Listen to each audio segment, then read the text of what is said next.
The click of the mouse echoed in my silent apartment as I canceled the last first-class ticket. I stared at the confirmation message on my screen, all reservations successfully canceled. My hand didn't shake anymore.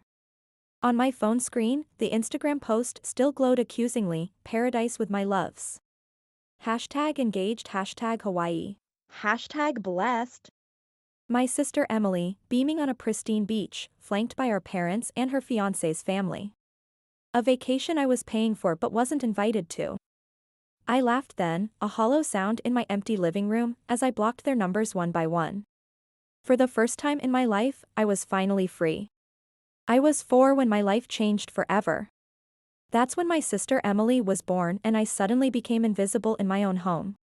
My earliest memories are filled with the sound of Emily's singing. By the time she was 3, she had already become the star of every family gathering while I stood in the corner holding plates of snacks I'd helped Mom prepare. Emily had this angelic voice that made everyone stop and listen. My parents, Tom and Linda, were convinced she'd be the next Mariah Carey. "Carrie, go help your sister practice her scales," Mom would say, not even looking up from her phone where she was recording yet another video of Emily's performance. "And make sure you've done the dishes first." I was 8 then, and Emily was 4.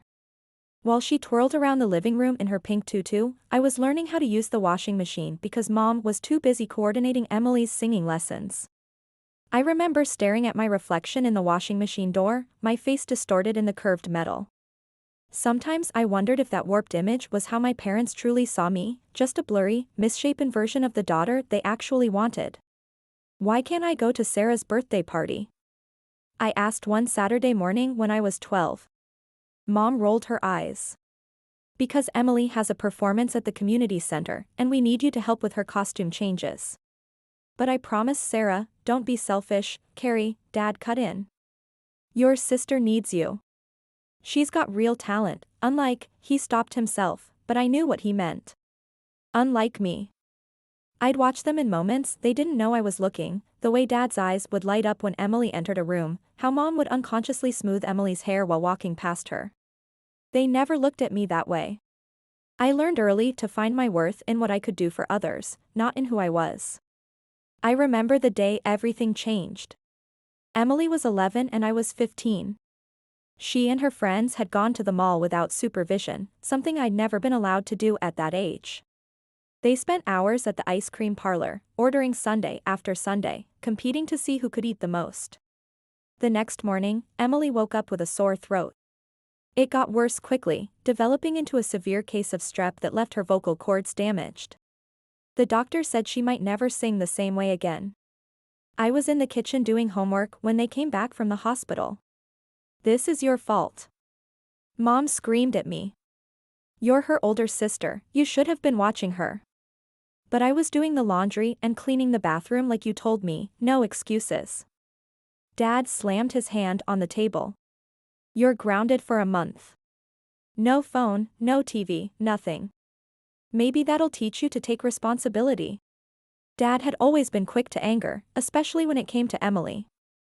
Growing up in a household where he was the youngest of 5, constantly overlooked, he'd once confided that he'd sworn his children would never feel invisible. The irony was bitter, in his determination to give Emily everything, he'd made me disappear. That night, as I lay in bed staring at the ceiling, I made myself a promise: someday, I'd build a life where I didn't have to live in anyone's shadow. I just had to survive a few more years in this house where I was nothing more than a servant and a scapegoat.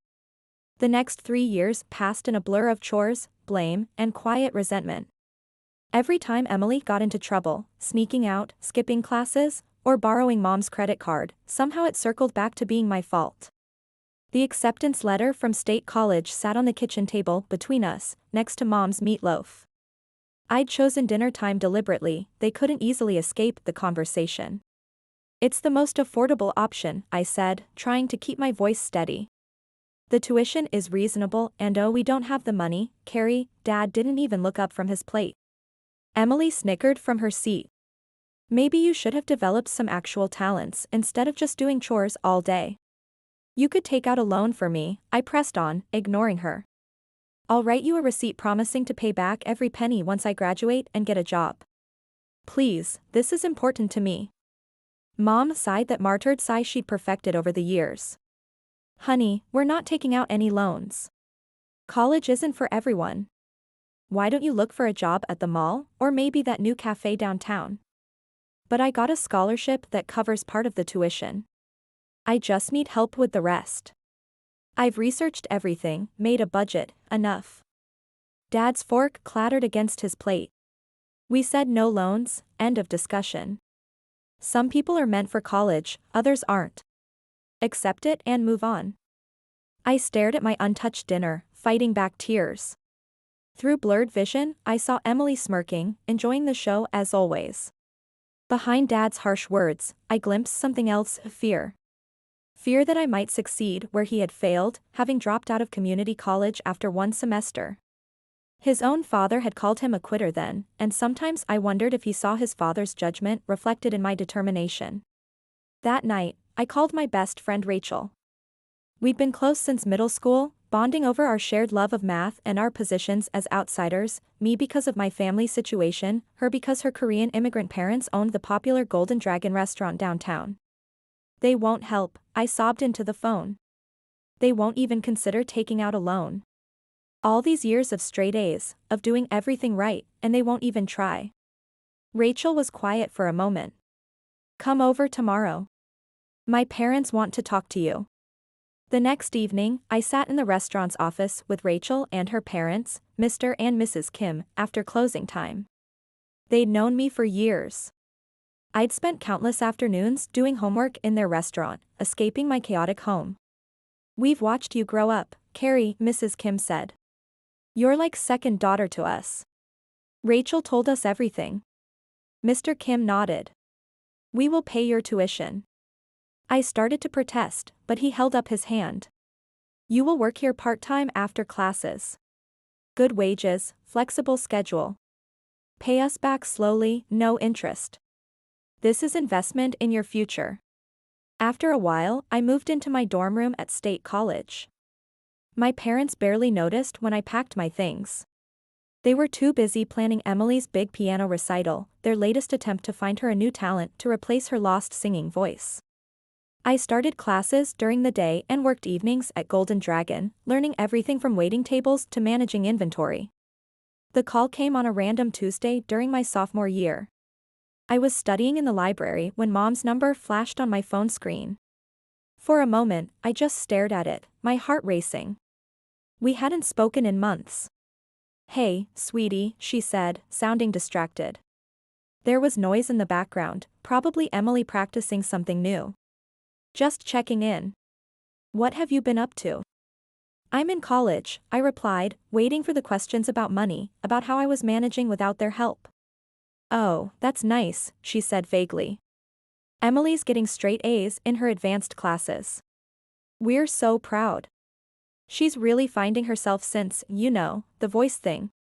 No questions came about how I was paying for school. They didn't care enough to ask, and I didn't volunteer the information. The conversation ended as quickly as it had begun, with Mom hanging up. During my college years, I only went home for major holidays. Each visit was the same, relatives crowded around our dining table while Emily held court and my parents beamed. I'd help in the kitchen, same as always, listening to the chatter from the other room about Emily's latest achievements. Thanksgiving of my junior year hit differently, though. I was setting out the sweet potato casserole when Aunt Susan started asking about Emily's college plans. Mom proudly announced, we've been saving for years. Our little star's education fund is all set. We've put aside enough for her to go anywhere she wants. I nearly dropped the casserole. The ceramic dish burned my hands through the oven mitts, but it wasn't as painful as the truth I was hearing. 2 years ago, they'd claimed poverty when I needed help. Now I knew they'd been hoarding money all along. Just not for me. That night, in my old bedroom, I called Rachel and cried. They had the money, I whispered, huddled under my childhood blanket. They just didn't think I was worth spending it on. Then prove them wrong, she said firmly. You're already doing it. She was right. I threw myself into my studies and my work at Golden Dragon. By graduation, I not only paid back every cent to the Kims but had also learned every aspect of running a successful business. I'd worked my way up from waitress to shift supervisor to assistant manager, all while maintaining a 3.9 GPA. Mr. Kim called me into his office on my last day at the restaurant.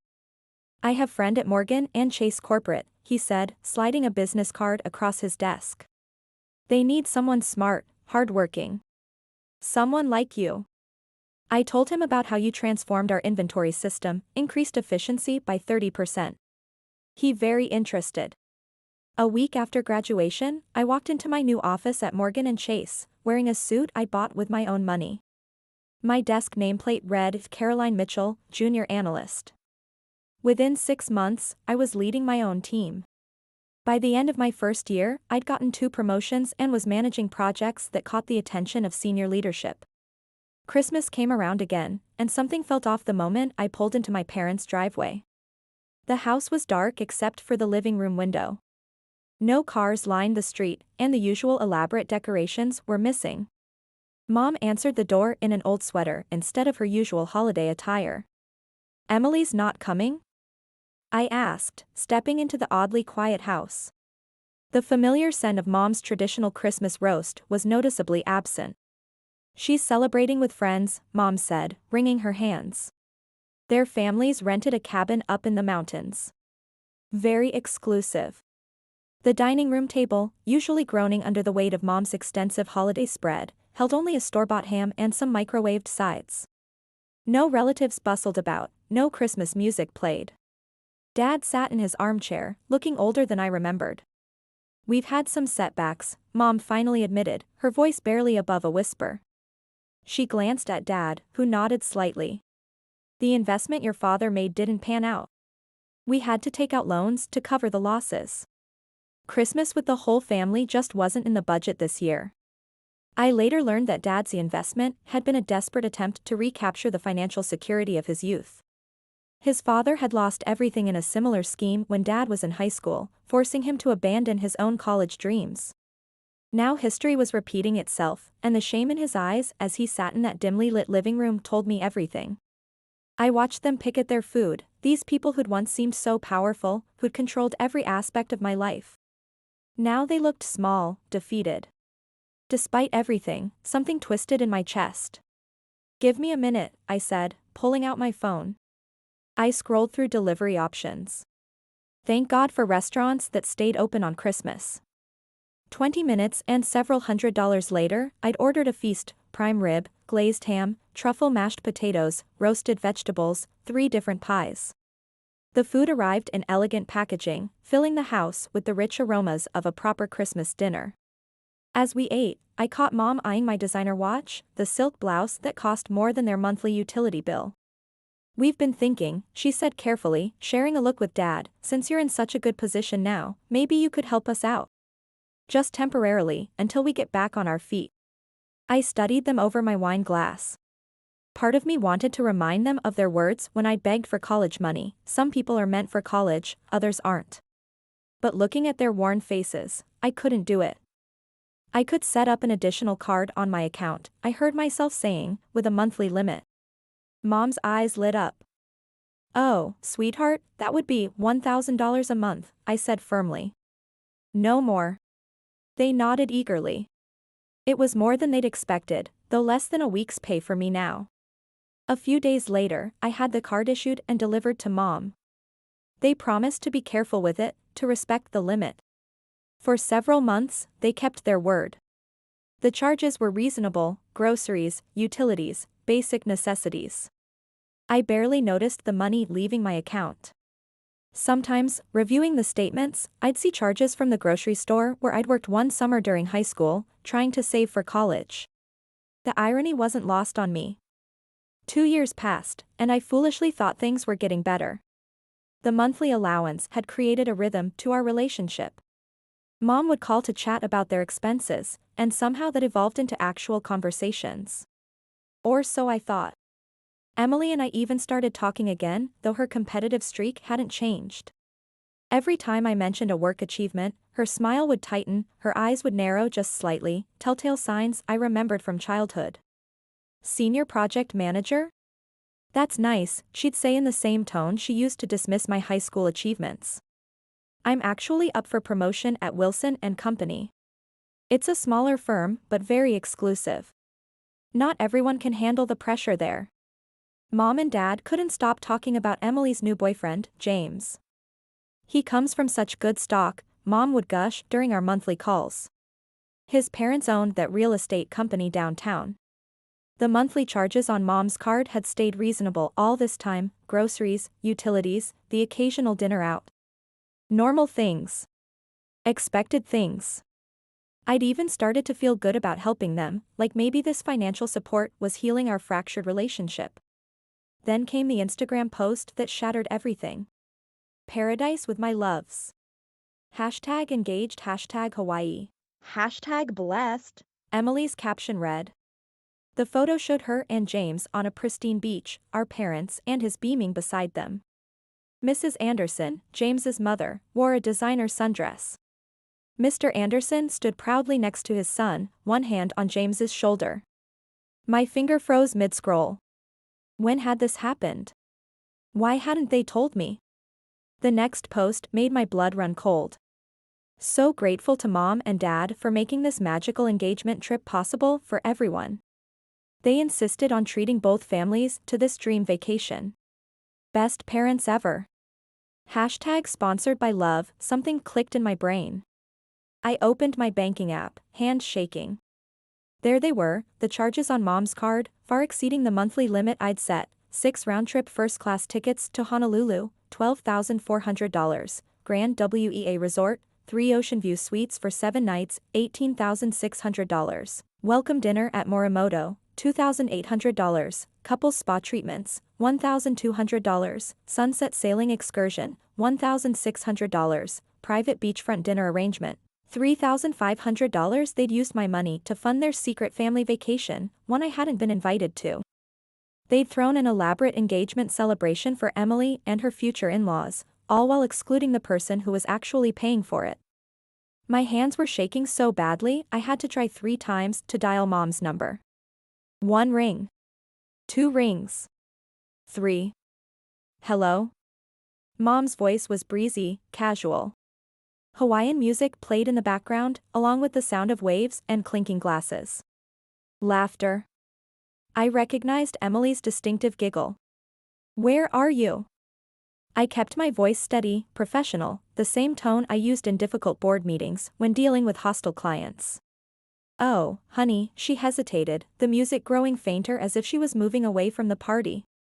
Your father and I just decided to take a little break, get some rest. You know how hard things have been lately. A little break? At the Grand WEA Resort with Emily, James, and his entire family? That kind of break costs over $40,000, Mom. Silence. Then muffled voices. Mom was covering the phone, but I could still make out fragments. She knows, what should I? Emily, maybe you should. Mom? Why did you use my card to pay for everyone's trip? And why wasn't I invited to my own sister's engagement party? More muffled conversation, then rustling as the phone changed hands. When the new voice came on the line, Emily's words dripped with contempt. Listen, Miss Executive, she sneered. You're not needed here. You're not family anymore, just a walking ATM. We don't want you here ruining everything with your little success story. Nobody wants to hear about your precious career while we're celebrating my engagement. The words hit like a physical blow, but I forced myself to stay calm. That ATM just paid $20,000 for your little party. Another $20,000 for the flights and extras. That's my money paying for your perfect family moment. Yeah. Emily laughed, harsh and cold. Well, that's what you're good for, isn't it? You keep working your fancy job, and we enjoy spending your money. It's the only thing you're useful for anyway, always was, even when we were kids. At least now you're finally serving a purpose. The line went dead. I tried calling back immediately. No answer from Mom. Straight to voicemail. I tried Dad's number. Same thing. Emily's phone rang once before going to voicemail. She'd declined the call. Within minutes, notification after notification popped up on my phone. User has blocked you. On every social media platform we shared, my parents' profiles disappeared first, then Emily's. A single message came through from Mom before she blocked my number: "We're all tired of your attitude and jealousy. Just leave us alone. You've ruined enough special moments for Emily." I stared at the message, something cold and hard crystallizing in my chest. My hands weren't shaking anymore as I opened the banking app again, this time navigating to the travel reservations section. Each click felt like breaking another link in the chain that had bound me to their abuse for so long. Click. The hotel reservations for 3 luxury ocean view suites, cancelled. Click. The couple's massage packages and sunset sailing excursions, cancelled. Click. The private beachfront dinner arrangements, cancelled. Click. The return first-class flight tickets for 6 people, cancelled. Click. Mom's card, permanently deactivated. I sat down my phone and waited, imagining their faces when the hotel informed them their rooms weren't paid for. When they tried to charge something to the room and got declined. When they discovered their return flights no longer existed. 3 hours later, my phone exploded. Call after call lit up my screen. Mom, Dad, Emily, and numbers I didn't recognize with Hawaii area codes, the Anderson family, no doubt, wondering why their luxury vacation had suddenly turned into a nightmare. The messages started flooding in through every platform they'd unblocked me on. "Mom, Carrie, please call us immediately. This is an emergency. Dad, fix this right now, young lady. You're embarrassing the whole family. Emily, you better make this right, or I swear to God." Unknown number, this is James. My parents are furious. You need to reinstate those reservations. The tone shifted as the hours passed. Mom, sweetie, please. We can talk about this. Dad, we'll pay you back. Just help us out here. Emily, come on, Carrie, it's my engagement. Don't be so petty. James, my parents are threatening to call this whole thing off. I left them all unread, then systematically blocked every number and account, but not before taking screenshots. I had a feeling I'd need them. The notification came around midnight. Emily Mitchell has posted a new status. I can't believe my own sister would try to ruin the happiest moment of my life. She's always been jealous of my happiness, but this is a new low, canceling our entire family's vacation out of spite. Who does that to their own sister's engagement celebration? Some people just can't stand to see others happy. Hashtag toxic, hashtag family, hashtag heartbroken. The comments poured in immediately. Oh my God, that's horrible. What kind of sister does that? I always knew there was something off about her. She's just jealous because you're getting married first. Your poor parents must be so embarrassed.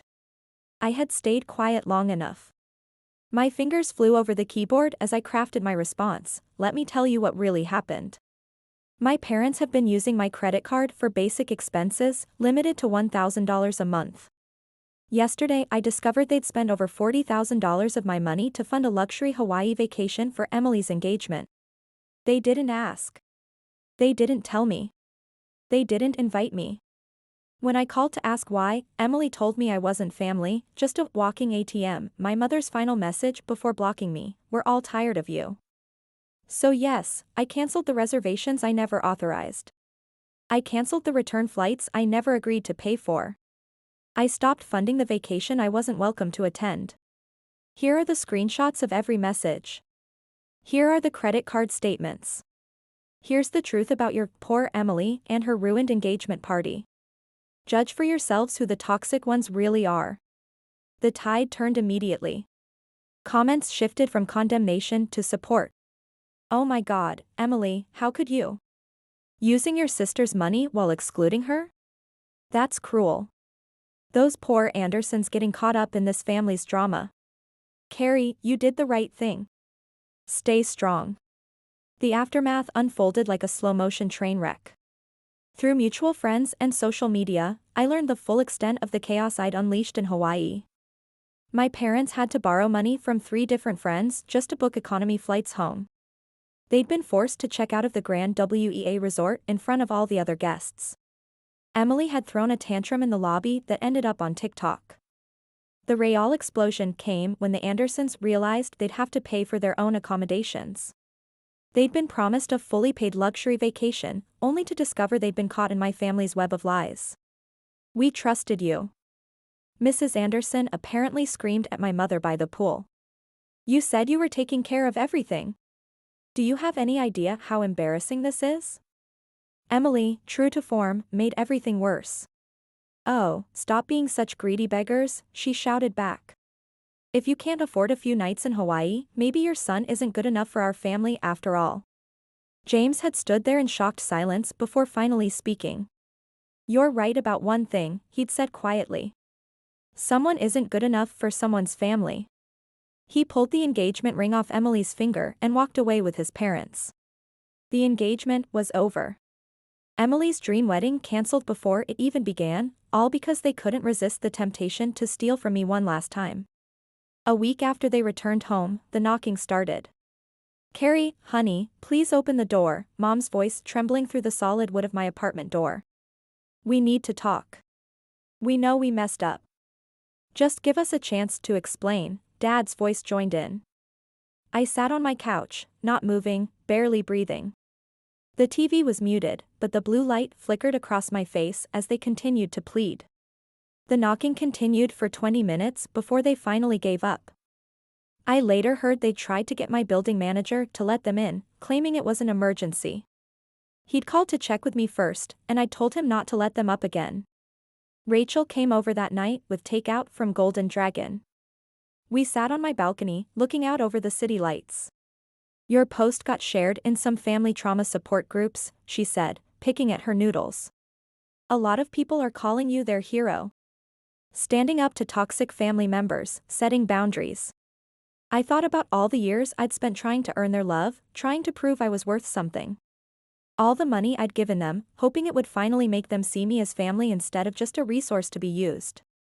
"You know what's funny?" I said, watching a plane disappear into the night sky. "For the first time in my life, I don't care what they think of me.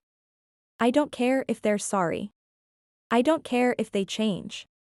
I'm just done." Sometimes the hardest part of growing up isn't learning to stand on your own, it's learning when to walk away. I'd spent my whole life in Emily's shadow. Now it was time to step into the light.